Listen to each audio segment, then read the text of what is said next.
নমস্কার, কেমন আছেন সবাই? আশা করি সবাই ভালো আছেন, সুস্থ আছেন। আমরাও সবাই ভালো আছি। আজ বুধবার আর এখন বাজে সকাল 9টা। আমি ঠাকুরের বাসনগুলো একটু ধুতে যাচ্ছি, পুজো হয়ে গেছে। আজকে ঘুম থেকে উঠতে আমার অনেকটাই বেলা হয়ে গেছিলো, কারণ প্রচণ্ড শরীর খারাপ ছিল, জ্বর ছিল, উঠতে পারিনি। তো যাই হোক, উঠতেই হবে, কাজকর্ম করতেই হবে, তাই টুকটুক করে উঠে নিজের কাজকর্মগুলো করে নিচ্ছি। আর ওদিকে ঠাকুরের বাসন কটা মেজে আমি চালটা ধুয়ে নিচ্ছি। চালটা ধুয়ে ভাতটা চাপিয়ে দেবো, কাঠেই চাপাবো আর গ্যাসে তরকারিটা করে নেবো। যাই হোক, চালটা আমার ধোয়া হয়ে গেছে আর ভাতটা চাপিয়েও দিয়েছি। কিন্তু ভাতটা চাপিয়ে দিয়ে আমার শরীরটা খুব খারাপ লাগছে, তাই আবার বিছানার দিকে চলে যাচ্ছি, আস্তে আস্তে ঘরের দিকে চলে যাচ্ছি। তাই গেটটা একটু বন্ধ করে দিলাম, দিয়ে এবার বিছানায় গিয়ে শোবো। কিন্তু সকালবেলা উঠে আজকে আমি বিছানাটা ঝাড়তে পারিনি, পরিষ্কার করতে পারিনি। শুতে গিয়ে দেখছি বিছানার হালটা আমার বেহাল, তাই আগে বিছানাটা ঝেড়ে নিই। যাই হোক, যত কষ্টই হোক বিছানাটা একটু ঝাড়লে তাতে শুতে ইচ্ছা করে না। যাই হোক, একটুখানি ভালো করে বিছানাটা ঝেড়ে নিলাম, দিয়ে একটু শুয়ে পড়লাম। তারপরে উঠে আবার ভাত নামাবো, তরকারি কাটবো, তরকারি হবে।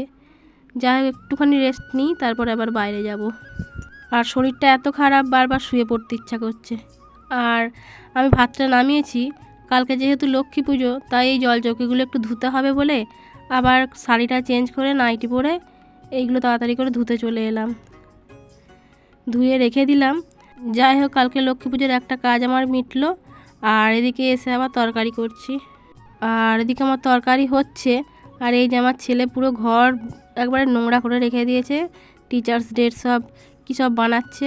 যাই হোক, ও বানাচ্ছে বানাক, আমি রান্না হয়ে গেছে, আমি আবার গেট দিয়ে এসে একটু শুয়ে পড়ি। আর আমার খাওয়া হয়ে গেছে, আমি খেয়ে নিয়ে একটু শুচ্ছি, আর ওরা যখন খাবে তখন দিয়ে দেবো।